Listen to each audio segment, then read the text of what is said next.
들리는 음향 내는 소리 13번째 시간, 매질 밀도에 따른 굴절에 대해서 이야기해 봅니다. 소리는 공기의 밀도나 기온, 바람이 부는 정도에 따라서 소리의 방향이 바뀌는 굴절이 발생을 합니다. 기온하고 밀도는 밀접하게 관계가 되고요. 바람에 따라서 소리가 바뀌는 건 운동성이 달라지기 때문에 생기는 현상입니다. 온도에 따라서 소리의 방향이 어떻게 바뀌는지 한번 설명해 보도록 하겠습니다. 온도는 공기의 밀도를 다르게 만듭니다. 달라진 밀도는 소리의 속도를 다르게 하는데 왜 그러냐면 공기의 밀도가 높을 때 그 기체 상태에서 파동의 전달은 굉장히 느리게 진행이 됩니다. 운동성이 떨어지기 때문에 생기는 현상이고요.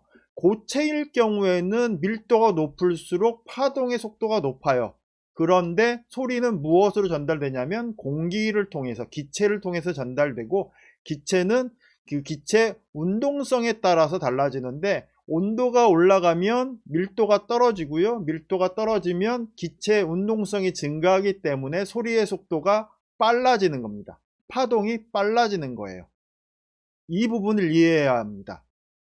온도가 올라가면 공기의 밀도가 낮아지고, 공기의 밀도가 낮아지면 공기의 운동성이 향상돼서 파동을 빠르게 전달한다.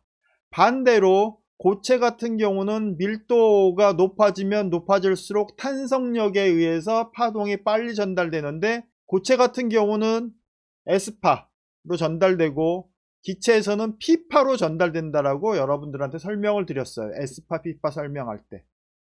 그래서 고체는 탄성력이 전달 속도에 굉장히 영향을 줘서 얼마나 더 밀도가 있게, 얼마나 더 고밀도이냐에 따라서 파동이 빠르게 전달되지만, 기체일 경우에는 얼마나 밀도가 낮냐, 기체가 운동성이 좋아지냐에 따라서 파동의 전달 속도가 달라집니다.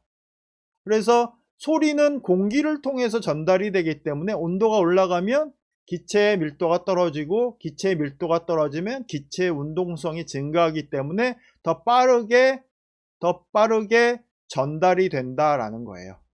대표적으로 우리가 운동장에서, 야외에서 낮과 밤에 소리 전달되는 그런 패턴이 달라지는데, 야외에서 낮과 밤의 공기 온도 차이 때문에 생기는 현상을 설명합니다.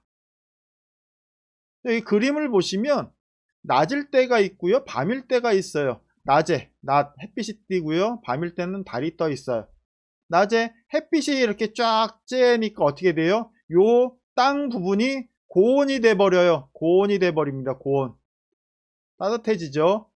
반대로 밤이 되면 땅 부분이 정온이 돼요. 실제로는 창공에 있는 공기는 동일한 온도인데, 낮에는 햇빛에 의해서 땅 부분이 고온이 되고요, 밤에는 땅 부분이 빨리 식기 때문에 이쪽이 저온이 돼 버려요.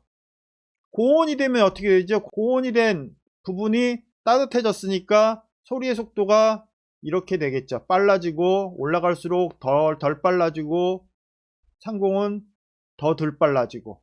근데 반대로 밤이 되면 어떻게 돼요? 창공이 빠르고요, 낮아서 땅이랑 가까워질수록 느리게 흐르죠. 그래서 실질적으로 패턴은 어떻게 돼요? 이런 패턴이 돼요. 낮에는 이 패턴, 밤에는 이런 패턴이 돼요. 그래서 소리가 상승을 하게 되고요, 낮에는 상승을 하게 되고, 밤에는 하강을 하게 되는 겁니다. 하강.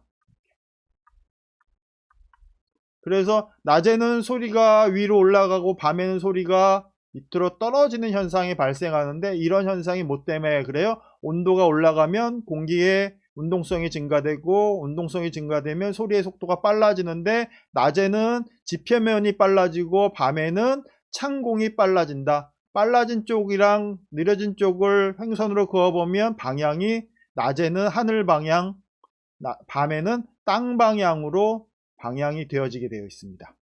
그래서 낮에는 운동장 저쪽 반대편 끝에 있는 사람이랑 뭐 얘기를 못해요. 소리를 질러도 잘 안 들려요. 근데 밤에 운동장, 학교 운동장 같은 데서 얘기를 하면 반대쪽 끝에 있는 사람까지도 굉장히 잘 명료하게 들리게 되죠. 이런 이유가 어떤 이유 때문에? 공기의 온도차 때문에 생기는 소리 속도 변화에 의해서 생기는 현상이다 라는 겁니다. 이 부분 이해하시기 바래요. 무엇 때문에 소리의 속도가 바뀐다? 온도가 올라가면 공기의 밀도가 떨어지고, 공기의 밀도가 떨어지면 운동성, 기체의 운동성이 증가해서 소리의 속도가 빨라진다. 이 부분 이해하시기 바랍니다. 이거 이해해야 다음 페이지도 이해하실 수 있어요. 바람의 방향의 영향에 대해서 생각해 볼 수 있습니다. 바람은 지표면보다 찬공이 빨라요. 높은 지역이 빠르다라는 거죠. 방향이 어떤 방향으로 흐르던. 근데 소리가 이 방향으로 가는데 반대 방향으로 소리가 들리는 경우가 있고요. 소리가 이 방향으로 나는데 바람이 같은 방향으로 흐르는 경우가 있어요. 이렇게 되면 어떻게 돼요? 반대 방향으로 흐르게 되면 소리는 어떤 방향? 아까 나처럼 하늘 방향을 향하게 돼요. 소리가 하늘 방향으로 향해서 소리가 올라가게 되죠. 소리의 방향과 바람의 방향이 같으면, 방향이 등지고 있으면 어떻게 돼요? 방향이 아래로 향하게 돼 있죠. 그래서 밤에 소리가 나는 것과 동일해요. 그래서 등지고 얘기를 하면 소리가 잘 들리는데, 맞바람 치는 그 바람을 맞으면서 소리를 내면 소리가 잘 안 들리게 되는 현상이 발생하게 됩니다. 이런 현상이 무엇 때문에? 바람이 이동하는 속도 때문에 생기는 현상이다 라는 거예요. 그 온도가 올라왔을 때 공기의 운동성이 증가해서 나타나는 현상이랑 같은 현상인데, 결과적으로 이 같은 현상에 의해서 바람의 방향성이 이렇게 결정되어지는데, 이 결정된 것 때문에 소리가 잘 들리게 되기도 하고 안 들리게 되기도 해요.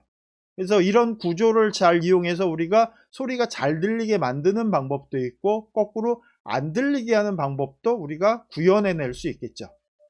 소리에 대해서 이해를 하셔야 됩니다. 밀도에 따라서, 온도에 따라서 어떻게 바뀌는지, 바람의 방향에 따라서 소리가 어떻게 바뀌는지 여러분들 이해하시기 바랍니다. 참고로 파동은 빛도 파동이에요. 참고로 빛도 파동이다. 빛도 파동의 일종의 파동. 전자기파의 파동의 일종이고 굉장히 빠르죠. 모든 종류의 파동에서 그 밀도에 따라서 굴절이 생겨요. 빛 파동도 공기에서 물로 들어가면 왜곡에서 확 쉬는 것들이 보이죠. 우리가 나무 막대기 같은 거를 냇가에 가서 이렇게 훅 밀어두면 일직선으로 안 보이고 이렇게 꺾여져서 보이는 게 빛이 굴절되는 현상 때문에 나타나는 일이죠. 이 빛파동이 공기 중에서도 나타나는데, 사막의 신기루 같은 경우, 신기루가 이제 사막에서 오아시스를 발견한 것처럼 느껴지게, 물이 보이는 것처럼 느껴지게 하는 현상인데, 우리나라에서도 보려면 그 도로의 아스팔트 도로를 쭉 일직선으로 뻗어 있는 아스팔트 도로를 쭉 이렇게 쳐다보면 먼 거리에 물이 깔려 있는 것처럼 보입니다. 이런 신기루 현상이 뭐 때문에 생기는 거예요? 공기의 밀도 차이 때문에 생기는 굴절이 생겨서 생기는 현상이다 라는 겁니다. 모든 파동은 밀도에 따라서, 운동성에 따라서, 탄성력에 따라서 굴절이 생긴다. 이 굴절을 잘 이용해서 사용해야 한다. 뭐 이런 얘기가 되겠습니다. 들리는 음향 내는 소리를 13번째 시간까지 진행하고 있는데요. 앞으로도 계속 진행될 예정이고요. 여러분들 계속 보시면 유익하게 좋은 내용들이 있을 것으로 예상이 됩니다. 책을 주문하실 분 주문하시라고 그랬는데 2분밖에 주문을 하지 않으셔서 책은 만들 수 없을 것 같고, 제가 가지고 있는 PDF 파일을 어떻게 공유해 드릴 방법을 한번 찾아봐야 될 것 같습니다. 그 책을 구매하겠다고 하신 분이나, 또는 일부 강의를 들으면서 문서로 된 파일을 좀 보시면서 공부를 원하시는 분들이 있으실 듯해서, 그런 분들을 공유해 드리기 위해서 방법을 찾아서 나중에 공지해 드리도록 하겠습니다. 오늘 여기까지 하고요. 여러분 수고하셨습니다. 감사합니다.